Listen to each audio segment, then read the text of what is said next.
I was with a co-worker, a very friendly young man who was also a member of the Nazi Hitler Youth, and he had a swastika flag on his bicycle, and I had a black, white, and red flag on my bicycle. And we got along extremely well. And so, as we came to the center of the city, of the downtown area of the city of Hamburg, there were mobs of dirty-looking people with crowbars and sledgehammers smashing display windows of retail stores belonging to Jewish merchants.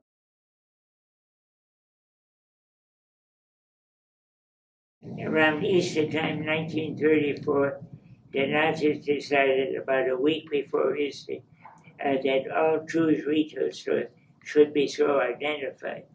And each Jewish retail store had to have a sign on the window that this was a Jewish store. And they were hoping to keep people from shopping in those stores. But that did not happen at all.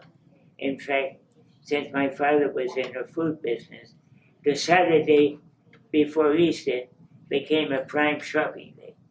It's like Christmas Eve, really, especially in Germany at that time. And so, and they posted stormtroopers in front of the doors of each of the stores. And, but nothing happened. People just shoved the stormtroopers aside and said words like, "Get the heck out of my way, I shop where I'm damn pleased to shop." And it turned out to be one of the best Saturdays before Easter in my father's food business.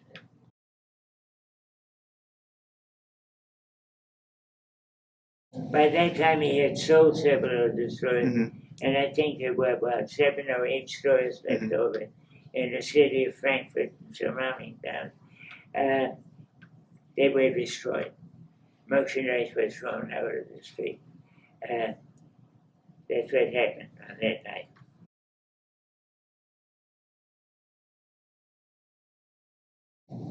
My father was arrested by a friendly police officer. It was a Thursday night, November 8th, 1938. And the police officer was an extremely friendly man, told my father to take his time and put on some warm clothing, that he had strict orders to bring him down to the police station.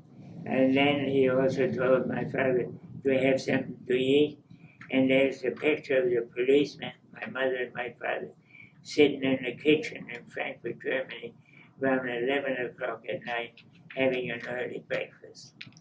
He took my father down to the police station.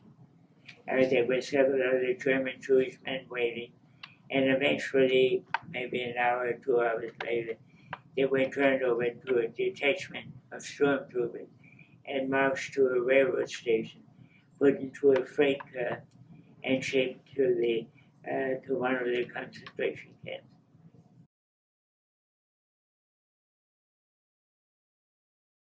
It was a kind of a camp where they would give the prisoners herring to eat in the evening and no water to drink. It was a kind of a camp where they would make the prisoners stand out in the cold winter with their hats off and no coat. And it was that's what they did.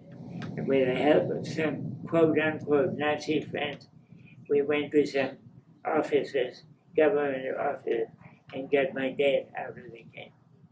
He was in bad shape. His hair had been shaven, and he had the flu, and it took him about 2 weeks to recover.